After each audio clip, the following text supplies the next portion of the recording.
I am the tofu golem. Please enjoy the video. You start by selecting the clip that needs cleanup. Open the inspector with Command 4 so you can see every applied effect.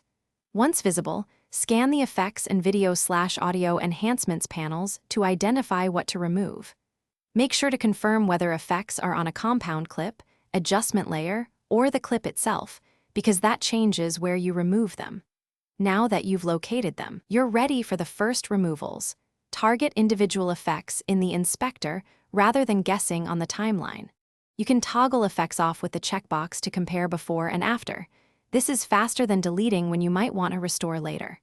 If you're sure, click the small X beside an effect, or right-click the effect name and choose Remove Effect to permanently strip it. Once done, check for linked processes like Match Color or active keyframes that reintroduce changes. Remove associated keyframes or disable color corrections to fully revert the clip. Make sure to scrub the playhead and confirm visual results. When you have many clips, select them and use Edit Remove Attributes to clear effects in one pass. Uncheck everything you want to keep and leave effects unchecked to remove them.